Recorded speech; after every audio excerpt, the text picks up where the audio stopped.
Today, we are going to talk a lot about how you need to do a lot of practice tests. You need to be consistent in your SAT journey. Not quite. Okay. I'm not going to talk about the things that look good on a poster. That is, work hard and do your best and do practice, so on and so forth. Today, I am going to take out all the fluff and I'm going to only share about a few of the student journeys at EduGlide, which took them on the path of an amazing SAT score, and what worked and what did not work. I'm sure that many of you who are actually test takers, or a few of you parents who are an amazing support crew to your children in their SAT journey, will take something out of these experiences, will take something out of these anecdotes of a few students who did amazingly well, who came out of their shell, and their journey is absolutely inspirational, motivational. A few things that worked did not work. Each and every student is a unique student, and hence they are a case study to be spoken about. So, before we get into all of this, like we get into the flight, even though we have actually been in the flight probably a million times rhetorically. So we do a pre-flight check, right? So similarly, it is incomplete to talk about SAT journeys without actually going into the SAT examination for a couple of minutes. Okay, so I'll just take a couple of minutes in order to share a little bit about the SAT examination. So, the SAT examination is primarily for the US undergraduate colleges, but there are a few other colleges across the world who like to see a good SAT score. Who doesn't, right? So, SAT examination a few years back was transformed into the digital examination. The examination is having two sections, English and mathematics. English and mathematics both have a different amount of questions and a different time. We start the test with the English diagnostic test, that's for 32 minutes, 27 questions. Depending on your performance in the first English module, the second English module comes up. So if you do not actually do the medium and the difficult questions in the first one, you get a very easy English in the second section, although that actually caps your SAT scores to approximately a 650. Okay. The total score on each of the section is 800, the total being 1600. Okay. And as I said, the first section of English and the first of math is extremely important. They are diagnostic tests. English is 32 minutes, 27 questions for each of the section. Math is 35 minutes, 22 questions. Okay. Um, the maximum that a student can actually score is 1600. The total test uh, time is 2 hours and 14 minutes. 32 plus 32 for the English, 64 plus a 10-minute gap, 74 plus 35 plus 35 for the math, that's 2 hours 24 minutes, including the 10-minute break. The test taking time is 2 hours and 14 minutes. Okay. The math section has undergone a huge change with the Desmos graphing calculator being a part of the examination right now. Okay.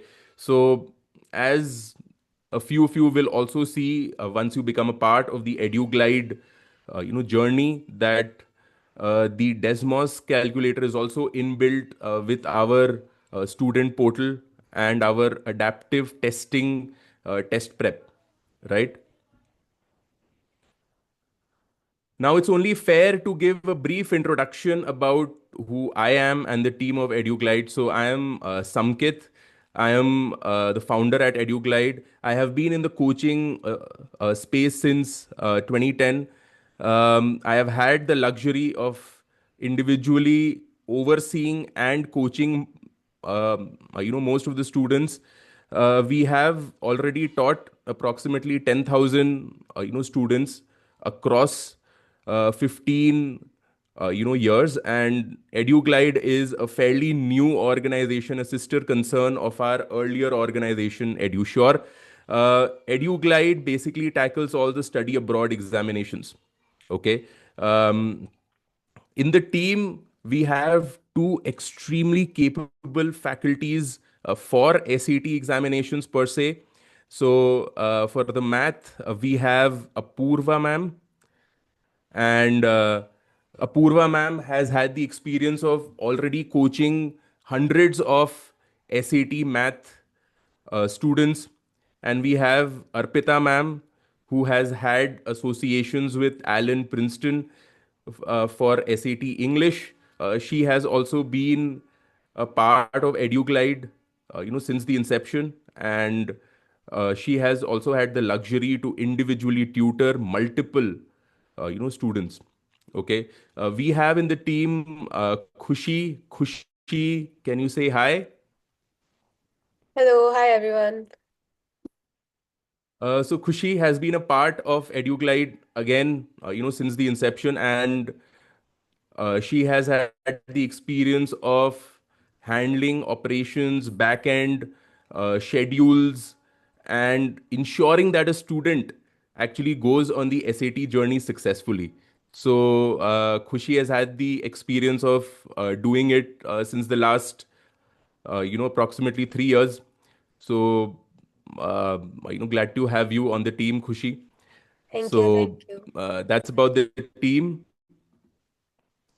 A little bit about uh, Apurva ma'am and her, um, game plan that she gets on the table. So, Apurva ma'am, can you unmute and share your video? We just want to see you, and all the students want to hear you as well. Hi everyone, hope all of you are doing great today and thank you so much for joining our webinar. So I am a math tutor for SAT and I have worked with more than 100 students in catering with their exam. I'll help everyone who joins the organization or who is already there in the organization in their SAT math prep. So we have few strategies to prepare for SAT math. So my plan is the fine A plan. That is the first one is aim. What goal we have, what score we want to achieve. And the second one is action. Create a customized plan and achieve that. The third is analysis, where you identify the target weak areas or gray areas and then you work on that. And then attention, we have Desmos, which is like a magic in SAT. So you can score really high using Desmos properly. Once you have a good what do you say a good knowledge of Desmos, a strategy. So you can use Desmos and definitely score very well in your SAT exam. So I hope everyone will work on the same and definitely will score very well. Thank you so much, Apurva ma'am. I'm glad that you're a part of EduGlide, and how the students have actually benefited with your guidance. That we'll be seeing in a while, right?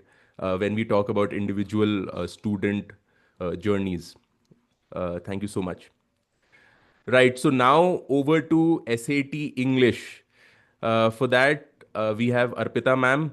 Arpita ma'am, can you please unmute and give a brief introduction about the common pitfalls and how a student, should actually prepare for the SAT English? Yes, sir, absolutely. Thank you so much. And welcome everyone for this amazing webinar. I'm sure you will get to know a lot about how to combat SAT and everything. So I have been teaching for around 11 years now, but SAT I have been teaching for the past 6 years. And I have taught a lot many students, and many of my students are in MIT, Oxford, Harvard, so on and so forth. And we have seen a variety of students so far.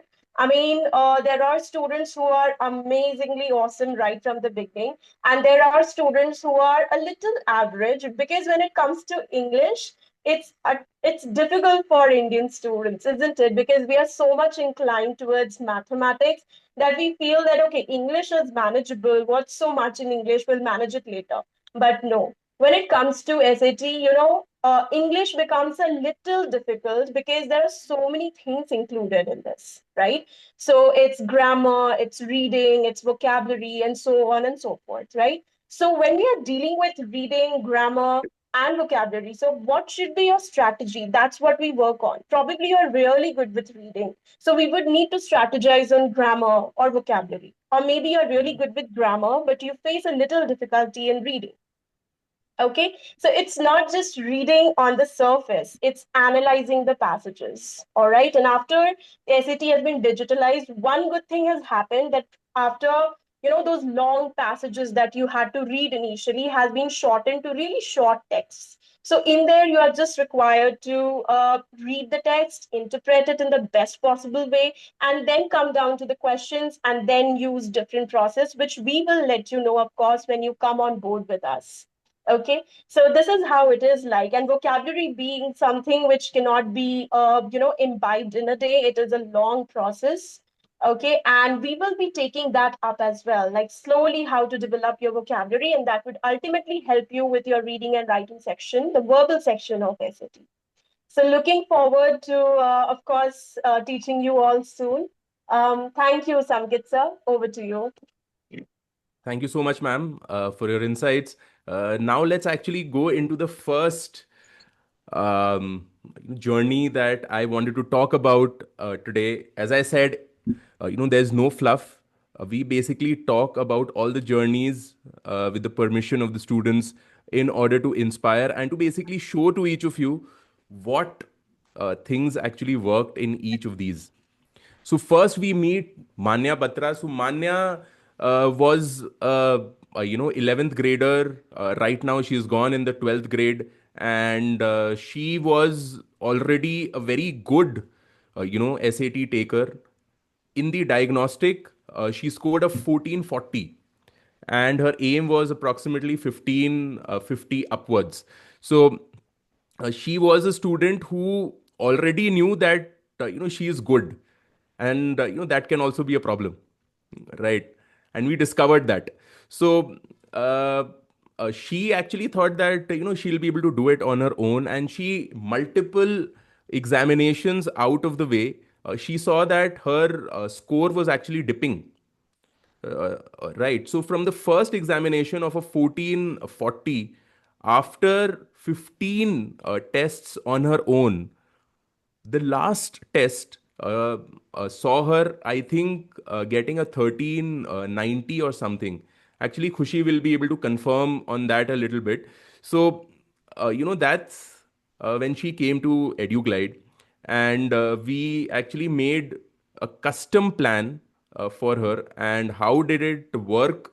Uh, as far as I remember, Manya was a student who would just keep taking tests and not actually analyzing them, and that's a pitfall that actually many students get into.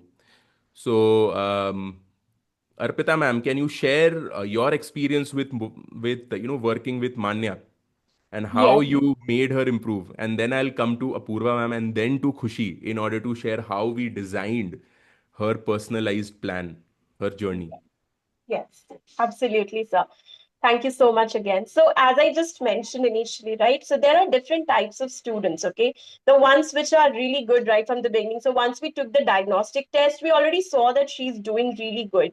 But Yeah. then we just needed to identify the gray areas, the areas in which she needed to work on, okay? So, the thing over here for SAT to ACE SAT, it's not about quantity, it's always about quality, okay? Right. So a student has not to be always running behind, okay, I've solved 8 mock tests, I've solved so many questions. Why am I not getting, the required score? So it's not always like that. It's not a home task that we are, providing here. It's not a task. Okay. And the only motive for us to get is a good score, right? So here, whenever we are studying or whenever we are preparing or whenever we are taking a test, the first thing is analysis to understand, as Apurva ma'am already said, analysis, Yeah. aiming analysis, right? So analyzing, where am I falling? Like, where's the pitfall? Where's the problem?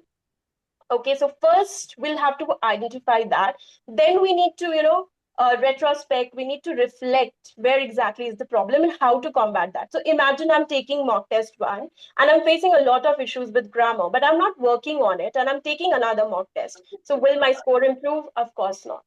Right? So it's all about analyzing, understanding, working on, and then moving ahead with it. Okay, so there should be proper review session. That's what I did with Manya. So when I understood, okay, there is the problem, there lies the problem, that she has not realized where her error is. So after analyzing, we understood that she's facing a lot of issues with command of evidence questions, which is ji one uh of जाएंगे the नाश्ता kind of uh questions. जाएंगे If everybody could please mute, I mean, Neha ma'am, I guess, yeah, thank you. Yeah. So yes, so this is where, so I realized where her weak area is. We worked on it, right? So, Yeah. solved several questions and time bound, because time is the game changer with SAT. So it's accuracy, time management that should go hand in hand to get a good score, right? So we have to understand that and then move ahead. And once she started doing it, we saw a great change in the range of her scale score. So this is how she improved. So, if I Great. may Thank you. jump in here to say, Apurva ma'am, Arpita ma'am's, thing about time management, one of the things that I understood when I was talking to Manya is that she would not use her time efficiently. So, for in the English section, you have 32 minutes to answer 27 questions. She would answer all the questions in 25 minutes. So, she has Yeah, those I seven remember that. minutes remaining that she would not use at all. She would just uh, especially during mock tests, in the actual SAT, you're not allowed to jump forward in time. But while doing mock tests, you can actually skip and go forward to the next section. So she would not use those 7 minutes to actually go back and review her answers to make Analyze. sure that, she's not missed out on any information. So that is something we drilled into her is that you have 32 minutes, you have to use them. There is no option of skipping forward. Use your time effectively. And even the 10-minute break, switching from English to math is completely sort of rewiring your brain to move from a language to a more technical skill. So, you either use the 10-minute break to sort of calm yourself down, to refocus yourself to do math, or you revise your math formula and your strategies. She would, again, while doing her mock, skip the 10-minute break and straight away jump into math. Yeah. Right, so her scores in math were also falling because of that. So one of the things that we actually worked with her is how to use the time that is given effectively, and not just skip forward in sections and just rush through the entire test, but actually pace herself and do things consistently. Yeah, Absolutely. that's absolutely right. Yeah. Apurva ma'am, any anecdote that you can actually share about Manya? Definitely. So, with Manya, she was very confident with her academics. Like, she could do very well in the academics. She already knew all the concepts well. But what she was doing is she never wanted to do these complex questions, those which Uh, looked long, like word problems, maybe. So, she wanted to skip those questions and go to the easier ones first. And then she feels like, okay, let's do the guesswork over here. This could be the answer, or that's a prematurely pitfall. reaching the answer. So what we did is we just asked her to do the 15 to 20 minute of academic run up, and then you can start doing the question. So I used to sit with her in few mocks also, like Yeah. maybe in topic wise tests. And I used to tell, see, this is not the approach you should do, and you are taking long time for this question, and this is how you should approach this question. So that has built a lot of confidence in her to do the math questions, and she still completed everything before time. But then now she also reviewed everything, like whether it's correct or can I do something else in this. So then we saw that there is a lot of improvement and definitely accuracy, and her scores really went up. So Right. that's what is So about Manya. ultimately, Manya took the examination in June beginning, and the score was much better than she scored. It wasn't a 15 50 upwards, but she scored a 15 40 on her SAT. And what worked in the end? Can Khushi, can you basically say about the last part of Manya's journey? That how did she react to the score, and how did we build up to that score? Right. So, uh, as we mentioned earlier, she had sort of burnt out herself about 1 month before the exam. She had done too many practice tests, and she was just constantly on the go. So in the last 1 month, we actually slowed things down, which is very Mhm. counterintuitive to what you would expect from SAT prep. You would think in the last month is when you want to cram in. But because she had already done so much cramming, we spent the last month sort of slowing things down. So she was doing practice tests only on the weekend. So 2 tests in a week.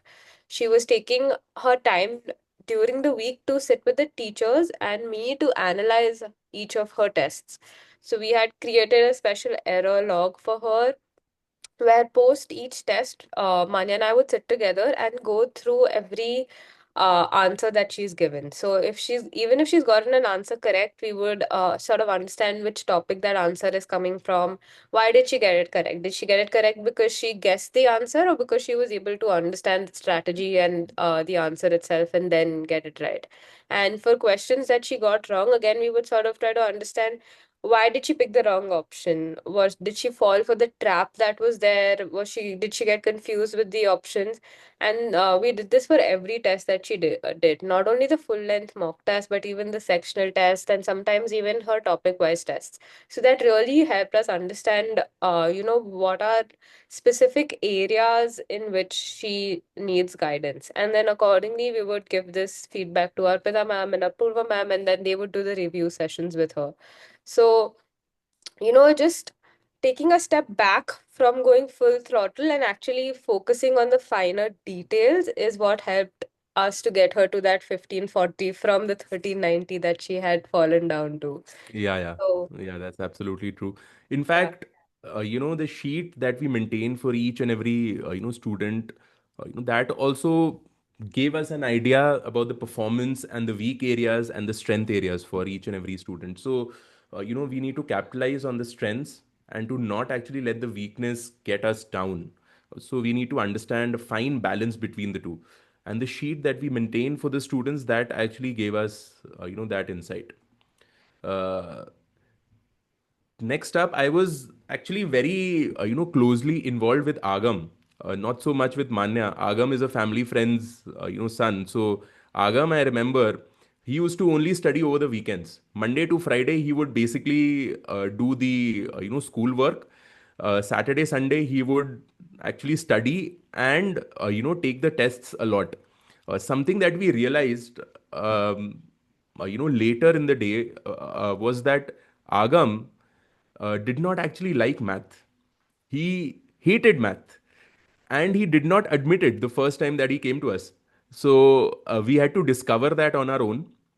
And a few of the areas in English as well, he would basically skip the questions, basically saying that, अच्छा यहाँ पर वो गलती हो गया होगा type, as if he knows the concepts, but वो वहां पर उससे गलती हो गई उस समय.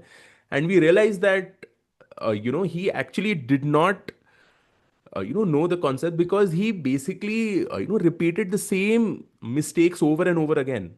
And that actually we realized at a later time. So I remember how Apurva ma'am actually got him into the liking maths. He doesn't actually love math, but he likes maths now, which is amazing, right? I remember that he scored a 1200 something in the first diagnostic that we took. And I remember that his math was around a 540 or a 550 as far as I remember, and the remaining in English. So Can you share a little bit, Apurva ma'am, how did you get Agam to like math? Like, how did that Absolutely. work? So Agam was a little tough student for me because He would not Agam, agree to anything. That is, no, that I never. remember. He used to. So when I say Agam, this is not the way you should solve this question, he'll say, no, no, no, मैंने तो पहले भी किया है ये question. I can still solve it करके. He used to just, he used to say that I know the concept, but eventually I did some silly mistake that I got the answer wrong. So what we did with him is, and one more thing is, he never liked using Desmos. He just wanted to not use Desmos. He had some mental blockage of Desmos. I don't know why, but he never wanted to use Desmos. And he consumed a lot of free things available in the internet, which caused him to not land to the correct answer. He was confused what to use where. So what we did, we asked him to join for only 20 minutes in a day. So because he already didn't like math, he was never Yeah. attentive in the class. So we only worked with him for 20 minutes in a day. I used to tell him, see, this is the concept. This is how you should approach questions. So I used to give him some 5 to 10 questions for homework. Then when he started getting the answers correct, he eventually wanted to solve more. So he used to ask me, ma'am, can you give many questions? Like, can you give 10 to 15 questions now? So then he started building this interest in maths, and we also taught him how to use Desmos efficiently. And when he was getting correct answers, obviously, when we get correct answers, we want to solve more questions. Do more, Well, yes. obviously. So then he liked math, and we started with easy concepts first, and then we took the tougher concepts at the end. So he could easily understand the tougher concepts also because now he has no stigma of math. Then when he took the mocks, etc., he was really confident using Desmos, really confident with solving questions. And at the end, he used to say, see, he agreed at the end. The last thing was, I definitely didn't like math, but now since I'm able to solve everything, now I love maths. Even in my academics, I want to take maths as my favorite subject now. So that's how we Awesome. deal with Agam. Awesome. Arpita ma'am, any anecdotes for Agam when he came to you, and how did you, work him in the English area? It wasn't, much of a challenge as, the mathematics, but the English, what did you do and what did he like? Yes, sir. So yes, when it comes to Agam, he could still manage reading, but when we were talking about the grammar portion, especially punctuations, right?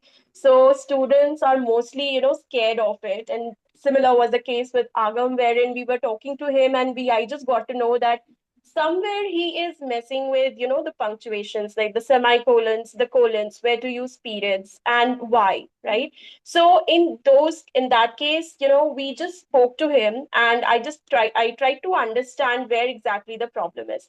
So he was following the rules and everything, so he remembers the rules and everything, but then he was not able to apply them properly, right? So that Yeah. was the major issue that I saw when it came to his course in English. So grammar is something that we will be dealing with the rules and strategies and everything, but if the students are not repeatedly revising those, that could be an issue. So slowly what I did with him was taking a lot of sectional tests when it comes to punctuations, because he knows the rules, right? Yeah. It was just that he was not able to apply them correctly. So he used to get one question incorrect, and when I used to tell him that, okay, see, this is the reason, he would say, oh yes ma'am, yes, yes, now I remember. So it's like, it's not just remembering the rules, but applying them correctly at the correct time and correct place. So that was the issue, but the best thing was Right. his reading was still fine. Grammar is manageable, like after consistent practice. So those sectional tests or the sectional help would help him out really to get good scores. So this Right. is what Agam did, like to enhance his English scores altogether. And the jump was absolutely amazing. He scored Amazing, a yes. 1510 at the end. Khushi, can Yes, you yes, take us a yes, little this is bit it. on this as a journey? So, With Agam, as we've been discussing, his prep was in bursts. So I had to really sit down with Agam and, sort of explain to him that, Agam, this is not how you do it. You know, this SAT is not like a sprint where you do it in bursts and, you can finish it. It's actually like a marathon where you have to pace yourself and slowly and consistently build your appetite to actually do the final test.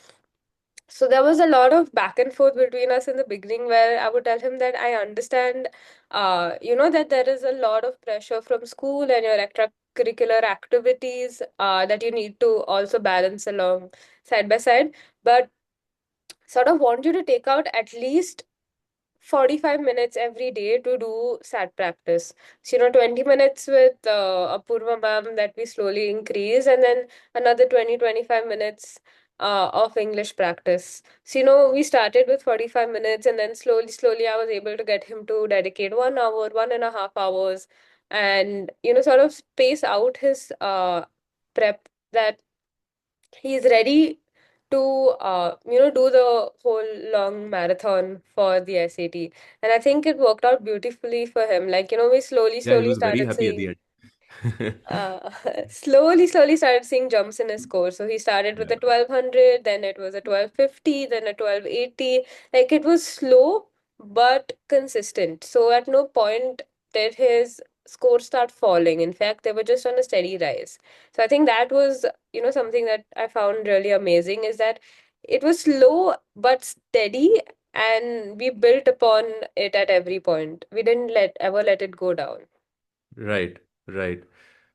Awesome. So, two more, journeys very quickly. I'll let you guys. So similar journey, Aryan had actually hit a plateau at 1150, and I think he scored a 500 in English in the diagnostic initially. 1150, 500 in English, and a 650 in mathematics. His English was very weak.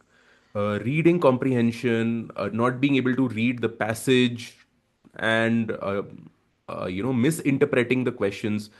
So that's something that Arpita ma'am actually helped him a lot with. And at the end, he saw a 1450 in the final SAT score that he took last.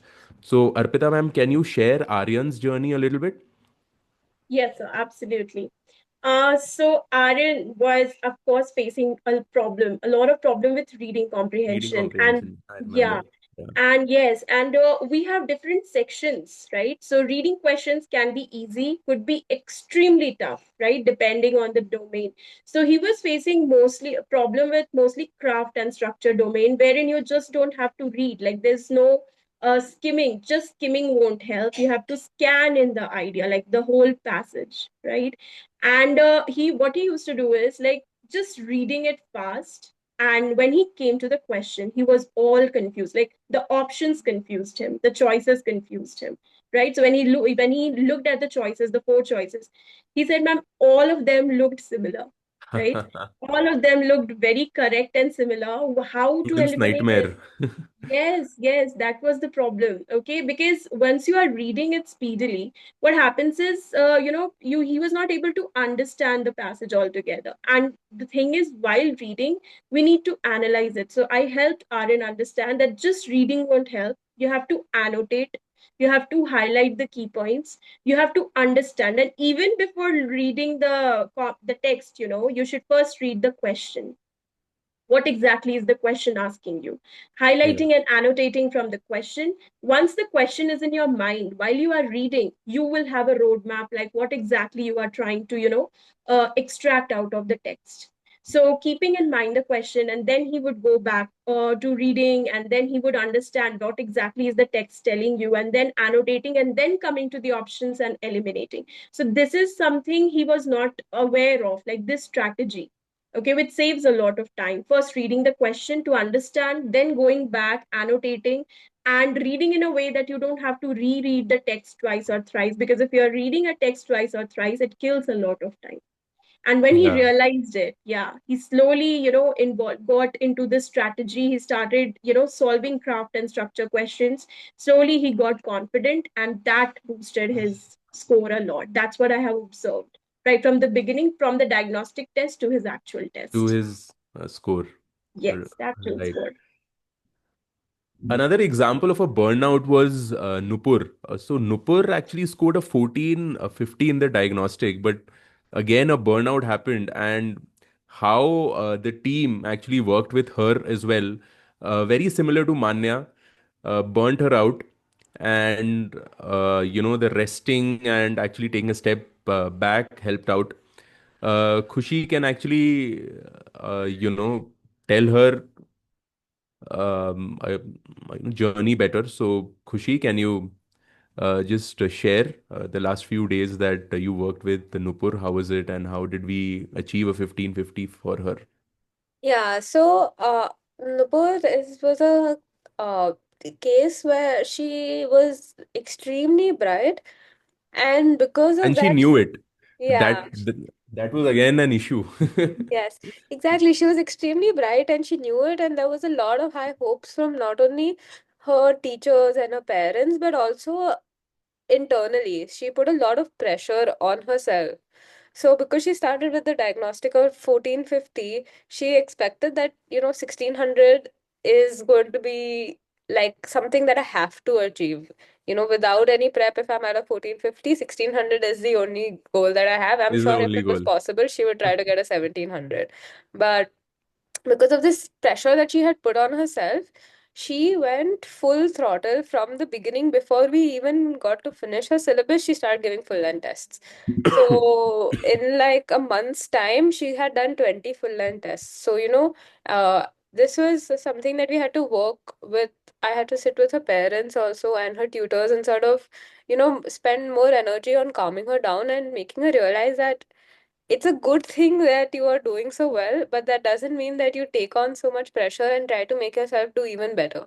In terms of an SAT score, the difference between a 1570 and a 1600 is very marginal. Obviously, a 1600 looks great, but even if you get that 1570, it's not going to change your admissions by a lot. It's still a good score. And I think removing, 1550 is also an amazing score yeah, that we and I ultimately got think out of her. Yeah. a lot of these super exceptional kids sometimes miss that marginal difference, and especially when college admission counselors are looking at it, anything above a 1550 puts you in that top 99 percentile. So, already in the top 1%, Yeah. and there is not too much difference, like I said, between a 1570 and a 1600. So, it was more of explaining that to her so that she starts slowing down a little bit and sort of appreciates the journey of getting to the score rather than the score itself. And I think, making her take that step back made her reach a 1550 finally. And I think she might still give another attempt in August to sort of push that 1550 up, mostly for her own internal satisfaction. But, it was wonderful to sort of work with her and understand the pressures that a high school kid has to go through to Yeah, get through their score. true. So, as I promised, there's no fluff in the session that we will be doing today. So I hope that all of you were able to see and to relate with all these four academic SAT journeys of Manya, Agam, Aryan, and Nupur. So now I open it up. I open up the stage for any Q&A, and then after this, I'll also tell Khushi to take all of you guys a little bit about how EduGlide admissions actually work, how a diagnostic test and a personalized one-on-one guidance, we can actually provide for you or your, kid. So, any questions? We'll be very happy to take it up. Khushi, Arpita ma'am, Apurva ma'am, all of us are available. Any questions that you have? Right. So Sir, I'm I getting. have a question. Yeah, yeah. Yeah. Tell me, ma'am. What's your good name, So I ma'am? would I want didn't. to know. Yeah. Yeah, I'm Arpita. Okay. Yeah, I would like to know what would be a good time to, join for a December attempt? Ideally, when should the child be joining the classes? All right, I think I'll take this question. Yeah. Arpita ma'am, what grade is your child in currently? Class 11. In class 11. And, has he or she ever given any SAT mock tests or done anything related to the SAT? Nothing yet. Nothing. So, what we will first start with, actually, this is a great time to start. So, it's recommended that you give your first attempt of the SAT in the first half of 11th grade. So, that gives you enough time to give a second attempt sometime in the second half of 11th grade. And then by the time you finish 11th grade, you already have your score in place to start with your applications in grade 12. So I would suggest that you start with a diagnostic test so we actually get a baseline score for your child, and then we can decide based on that what the custom journey is going to look like. So let's say he scores about 1300 on the SAT. We will start his prep immediately and we'll take it at a slower pace to ensure that we build up his uh, base and his foundation really strongly, and sort of start his full length tests somewhere around end October onwards, so that he has about 1.5 months to, work on his SAT prep and then give the final attempt in December. And And what is a diagnostic and where can I do it? right. Where can he do it? Yeah. Yeah, so diagnostic is actually a full length mock SAT. So it will be like giving, a full SAT attempt where you answer all 94 questions that are there in the SAT. And based on that, we sort of can analyze what areas does he need improvement in. It's a full mock of what your actual SAT experience will be. So, we also understand a lot of things about stamina. Can you sit for 2 hours to give the test? How are you pacing yourself? And then based on that, without any prep, we get to see a baseline score. And then based on that, we can make a customized plan. And you can give this mock test, by either contacting me directly. So we'll be sharing my number and our EduGlide email ID and website with you, or by going to our website where there is a section on take a free diagnostic test where you can sign up for the diagnostic test. Thank you, ma'am. Thank you very much. No worries, ma'am. I'm also getting a question in the chat. How many mock tests are ideal for a student to take before the actual attempt? Uh, Khushi, will you want to take that or any of Yes, the yes. teachers? Yeah. So ideally, 10 to 15 mock tests is a good number to have. We suggest doing about 10 mock tests before your first attempt. Uh, any lesser, and I feel like you don't have enough practice on what to expect from the final test date. And any more can lead into the territory of a burnout and, over preparing yourself. So an ideal number is somewhere around 10 to 15. But this number, what we do at EduClide is personalize it.